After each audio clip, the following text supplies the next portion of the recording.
안녕하세요. 한규수 매니저입니다. 오늘도 이제 마돈나 찾아왔습니다. 오늘은 이제 종목 얘기, 업종 얘기를 할 겁니다. 그래서 최대한 이제 컴팩트하게 이제 말씀을 드려볼게요. 원래 오늘 제가 이제 이 얘기를 하려고 준비했습니다. 근데 아까 전에 벌써 해버려가지고 코로나 얘기는 빼도록 하겠습니다. 앞에 이제 쿨하게 이제 다 날리도록 하고요. 앞에 얘기했으니까. 그리고 이제 나스닥 미국 증시도 이거 최대한 지금 안 쓰는 걸로 제 시간이 많이 없기 때문에. 그리고 이제 반도체 얘기를 할 건데 반도체 얘기를 왜 하냐면 잘 생각을 해보세요. 지금 우리가 주식을 하려면 좋은 기업과 좋은 주식은 다르다는 거를 모두가 다 아실 겁니다. 좋은 기업 같은 경우에 뭐 역사가 이제 유구하게 길고 실적이 매년 튼튼하게 나오고 성장은 못하지만 사회 기여도 많이 하고 뭐 되게 좋은 회사가 있습니다. 좋은 주식이라고 말할 수 있을까요? 없습니다. 그런 종목은. 좋은 주식이라는 거는 회사 재무 구조도 중요하고 성장성도 중요하지만 가장 중요한 건 주가가 올라야 좋은 주식이죠. 근데 다시 말해서 방금 전에 말씀드렸던 이런 사례 종목들은 주가가 안 오릅니다. 제자리 걸음을 하죠. 그래서 좋은 주식과 종목을 나눠야 되는데 방금 전에 말씀드린 대로 좋은 주식의 기준에서 봤을 때 좋은 주식은 주가가 올라야 되는 거고 뭔가 실적이 성장을 하든지 아니면 자기들이 만들고 있는 플랫폼이 성장을 하든지 뭔가 이제 수익성이 좋아지든지 뭔가 있어야겠죠, 당연히. 그럼 좋은 주식, 좋은 회사는 아예 내용 다 빼겠습니다. 좋은 주식의 개념으로 놓고 봤을 때 일단 가장 중요한 건 뭘까요? 성장성입니다. 그러면 잘 생각을 해보세요. 대한민국 전체 업종 중에 성장을 한다고 상식적으로 납득이 가능한 업종이 어디 있을까요? 떠오르는 거 아무거나 한번 생각을 해보세요. 상식적으로 봤을 때 가장. 뭐 예를 들면 이런 게 되겠죠. 예를 들면 뭐 2차 전지. 뭐 전기차 시장은 뭐 이제 배터리가 뭐 계속 탑재가 늘어날 거니까 뭐 지나가는 초등학생도 다 알죠. 뭐 전기차가 앞으로 많아질 거라는 거는. 아니면 여기다가 뭐 요즘에 뭐 반도체 좋아가지고 앞으로 뭐 삼성전자가 뭐 비메모리도 키우고 어쩌고 저쩌고 뭐 한다더라. 그럼 반도체도 좀 클 수 있겠구나 이런 생각을 해보실 수도 있는 거고. 그리고 최근에 또 좋은 5G.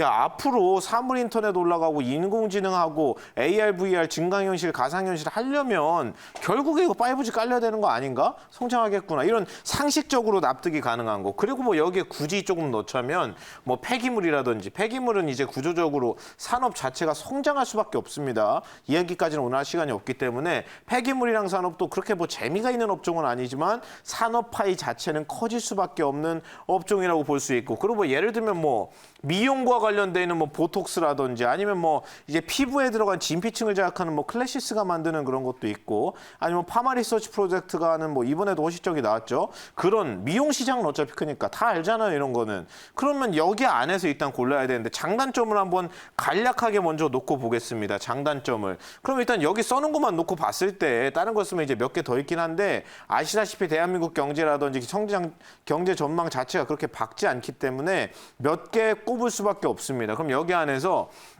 2차 전지 장점 뭘까요? 장점 성장성이 거의 확정적입니다. 단점 뭘까요? 성장성이 확정적인 대신 밸류가 좀 다시 말해서 가격대가 조금 부담이 있지 않은가. 장단점이 다 있으니까요. 그리고 반도체 같은 경우에 장점이 뭘까요? 장점 튼튼하죠.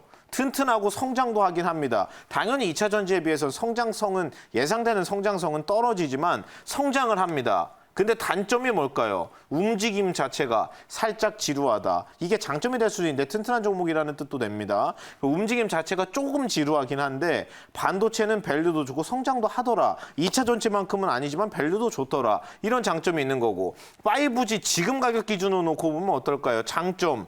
성장은 하기는 해요. 성장률 자체가 그렇게 크다고 보지는 않습니다. 5G는. 그리고 종목별로 너무 많이 갈리기 때문에 제가 업종 자체가 좋다 나쁘다고 딱 잘라서 말할 수가 없습니다. 지난 기간 동안 아시겠지만 저는 제가 자랑스럽게 하나 말씀드릴 수 있는 게 뭐냐면은 저는 에이스테크가 6,000원일 때부터 5G 노래 부르던 사람입니다. 아실 거예요. 제 방송을 오래 보신 분들은. 아니 5G가 뭐야? 기지국이 뭐야? 중계국이 뭐야? 중계기가 뭐야 할 때부터 솔리드 에이스테크 노래 부르던 사람입니다. 실제로 에이스테크로 이제 비중을 또 태워가지고 100% 이상, 솔리드 80% 이상 엄청 수익을 많이 내기도 했는데 그때부터 이제 계속 업종 얘기를 해왔던 사람으로서 어떤 말씀을 지금 5G 관련주가 움직이는 걸 보면서 어떤 말씀을 드리고 싶냐면 분명히 이제 제 생각입니다만 참고만 꼭 하시기 바라겠습니다. 과열이에요. 왜 그렇게 볼까요? 5G 같은 경우에는 일단 종목별로 엄청나게 갈린다고 말씀을 드렸습니다. 그리고 앞으로 설비 투자가 들어가려면 예를 들어서 지금 전 세계에서 5G 시장이 가장 빨리 크는 나라가 어딜까요? 중국입니다. 그럼 중국 안에 이제 발을 담그거나 숟가락을 얹어야 되는데 얹을 수 있는 회사가 어디 있을까요? RFHIC, R&2 테크놀로지 정도가 되겠죠. 근데 그런 회사 밸류 수준이 지금 어떨까요? 손이 안 나가죠. 제가 5G가 종목별로 다 괜찮다고 말씀드리는데 RFHIC는 손도 대지 마세요라고 맨날 아실 겁니다. 몇 달째 하지 말라고 한 거, RFHIC는. 다른 건 다 해도 됩니다. KMW, 오이솔루션, 그래 에이스테크까지 괜찮아요. 근데 RFHIC는 손도 대지 마세요라고 몇 달째 얘기하고 있습니다. 왜 그럴까요? 성장성이 시장 자체는 좋은데 1차 벤더가 아닌 문제도 있는 거고 지금 형성되고 있는 시가총액 자체가 비싸다고 보기 때문입니다. 그래서 이제 종목마다 조금 갈리는 문제가 분명히 있는데 5G의 장점을 요약하자면 뭐냐면 성장을 하긴 하죠. 제가 봐도 성장성 자체는 거의 보장된다고 봅니다. 업종 자체가. 근데 중요한 건 뭐냐면 치명적인 단점을 안고 있다고 생각해요. 지금 가격대에서는. 첫 번째, 밸류 대비해서 너무 오버슈팅이 많이 나왔다. 그리고 성장성을 아무리 감안하고 지금 가격대를 계산해도 나는 이 시가총액이 말이 안 된다고 생각한다. 대부분의 종목이. 예를 들면 지금 가격 기준으로 KMW나 오이솔루션 같은 종목들은 괜찮다고 보지만 에이스테크나 솔리드 같은 종목들은 과열이라고 생각합니다. 저는 그 생각이 아직도 바뀌지 않고 지난주에도 똑같은 얘기를 했고 앞으로도 같은 생각을 할 겁니다. 뭔가 구조가 바뀌지 않으면. 그리고 뭐 장단점이 다 있는 건데 뭐 다른 얘기를 많이 하면 안 되니까 반도체 오늘 얘기할 거라 반도체를 얘기하는 가장 큰 이유에 대해서 말씀드리겠습니다. 첫 번째 이유가 뭐냐면 반도체 관련주가 지금 별로 안 좋아요. 비메모리 쪽만 조금 셀 뿐이지. 안 좋을 때 얘기하는 겁니다.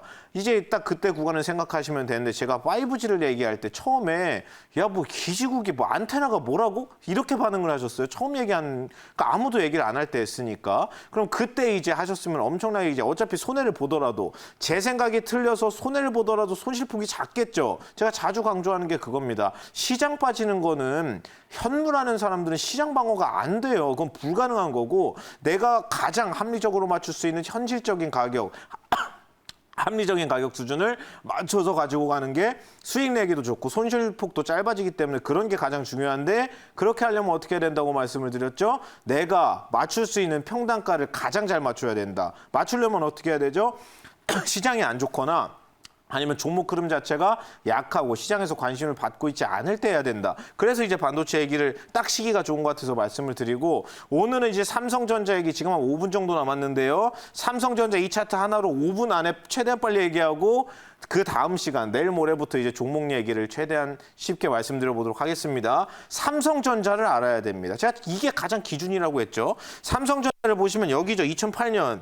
여기가 2008년 금위기입니다. 우리가 다 알고 있는 2008년 서프라임 모기지 사태고 그리고 삼성전자가 시세가 크게 보면 3번이 나오죠. 첫 번째, 2011년부터 시작된 첫 번째 여기가 1차 시세 신고가가 될 거고 2차 시세 신고가가 2016년, 17년이 될 거고 3차 신고가가 작년에 나온 신고가입니다.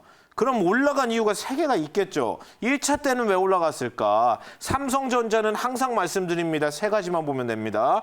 인터넷, 모바일, IM, 무선 사업부, 핸드폰 만들죠. 그리고 반도체 사업부가 있고 그리고 가전 사업부가 있다고 합니다. 그러면 삼성전자의 메인 뭐 전장 사업부도 있고 다른 것도 있지만 중요하지 않기 때문에 이 3가지만 놓고 볼게요. 뭐라고 했죠? 삼성전자의 백색 가전은 상징성을 의미하는 겁니다. 다시 말해서 제가 명확하게 말씀드릴게요. 삼성전자의 가전 사업부는 LG전자의 가전 사업부를 못 이겨요. 앞으로 제가 이것도 제 생각이지만 앞으로 5년, 10년 동안 삼성전자 가전은 LG 가전을 못 이긴다고 생각합니다. 지금까지 놓고 보세요. LG전자 같은 경우에 보시면 실적 나올 때마다 다 뜯어보세요. LG전자는 크게 2가지죠.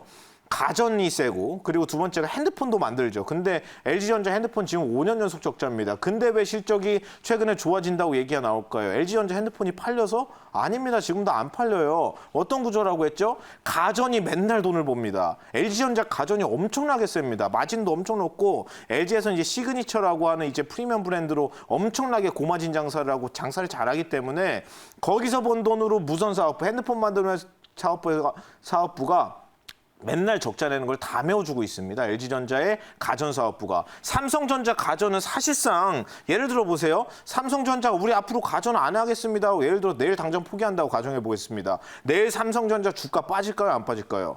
미동도 없을 겁니다. 가전은 별로 의미가 없어요, 사실. 삼성전자는 이제 전자회사라는 이제 상징성이 안고 있는 그 백색 가전의 의미 정도인 거지, 가전 사업부는 아시다시피 실적 기여도가 거의 없습니다. 여기 두 개 보는 거죠. 핸드폰이랑 반도체. 그럼 이 두 개 중에 뭔가가 여기에서 역할을 한 겁니다. 당연히 그랬겠죠. 그럼 1차에는 무슨 역할을 했을까? 2010년, 11년이면 우리가 떠오르는 게 있어야죠. 삼성전자의 첫 번째 스마트폰인 갤럭시 S. 그리고 갤럭시 S2, 그래서 3, 4 계속해서 이제 나오다가 갤럭시 S20까지 나오죠, 이제. 그러면 갤럭시 S1, 첫 번째 스마트폰 S1이 2010년에 나왔습니다.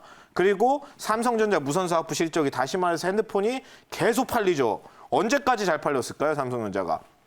갤럭시 S1부터 S4가 나온 2013년, S4가 2013년에 나왔거든요. 이 3년 동안 폭풍 성장합니다. 삼성전자 무선사업부가. 핸드폰이 엄청나게 잘 팔려요. 그리고 여기 S4 같은 경우에 보시면 삼성전자가 지금까지 내놓은 모든 갤럭시 S 시리즈 중에 가장 많이 팔린 핸드폰이 갤럭시 S4입니다. 2013년에 7천만 대 팔렸고 기네스북 기록 가지고 있어요. 전 세계에서 가장 많이 팔린 안드로이드 단일폰으로 기네스북 신기록 갖고 있는 핸드폰이 갤럭시 S4입니다. 7천만 대가 팔렸고 이때가 실적이 엄청나게 좋았어요. 무선 사업부가. 얘가 다 한 겁니다. 다시 말해서. 이거 왜 올라갔다고요? 핸드폰이 잘 팔려서 올라간 겁니다. 스마트폰 시장이 개화할 때여서. 삼성전자가 지금도 판매 대수 기준으로 거의 1등이지만 작년까지는, 이번에 화웨이한테 잠깐 뺏기긴 했는데 그 부분만 보시면 되고, 두 번째는 왜 올라갔을까요?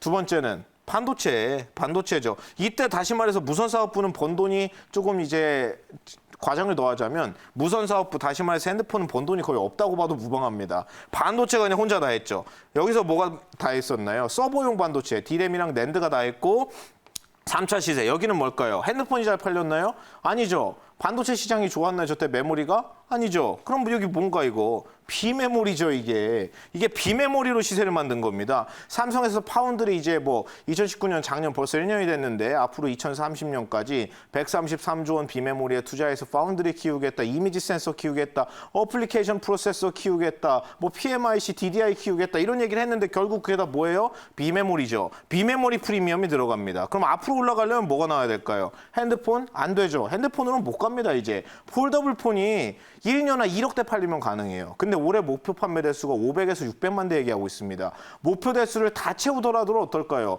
그래도 실적 견인이 안 됩니다, 핸드폰으로는. 폴더블 폰이 막 1억 대 팔려고 그러지 않는 이상. 결국엔 반도체 봐야 되는 거고, 반도체가 메모리일 건가 비메모리일 건가, 둘 중에 하나가 주도하든지 아니면 둘 다 주도를 해야 되는데 뭐가 주도할지를 몰라요. 그러니까 제가 양쪽으로 찢어서 얘기를 할 건데, 결론적으로는 둘 다 좋다는 얘기를 하면서 메모리 쪽에서 탑픽을 얘기하고 비메모리 쪽은 이거 보시라고 얘기를 할 겁니다, 뒤에서. 오늘 시간 여기까지 이제 끝났기 때문에 내일 모레 이 시간에 이제 찾아뵙고, 메모리랑 비메모리 이제 나눠가지고 말씀을 조금 더 드리는 걸로 하고, 조금만 잠깐만 이제 간만 조금 보고 끝내겠습니다. 무슨 얘기할 건지. 메모리, 비메모리. 전 세계 반도체 시장은 메모리와 비메모리로 나누죠. 그럼 메모리가 클까, 비메모리가 클까? 비메모리 시장이 딱 2배 더 크다고 했죠. 그래서 전체 시장이 10이라고 보면 한 3 정도가 메모리고 나머지 6, 7 정도가 비메모리다. 그래서 비메모리가 시장이 당연히 2배 정도 더 크다고 보시면 되고, 그리고 2018년 기준이긴 한데 비메모리 반도체 시장 점유율 전 세계에서 대한민국이 몇 프로인가요? 40%가 아니라 4%입니다.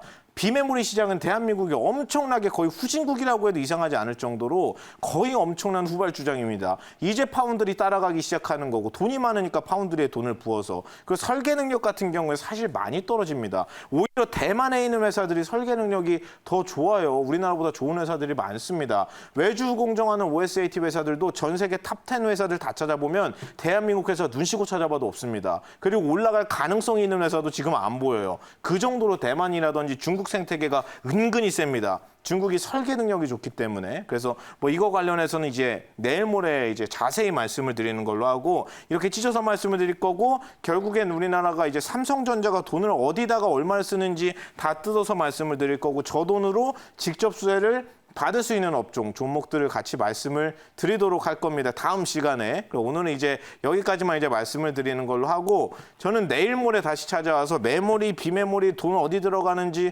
그 돈 들어간 걸로 실제로 실적 연결을 누가 시키는지까지, 그 시키면 얘 주가가 누가 더 좋은지까지 말씀을 드리는 시간을 갖도록 하겠습니다. 오늘도 늦은 시간까지 시청을 해주셔서 감사합니다.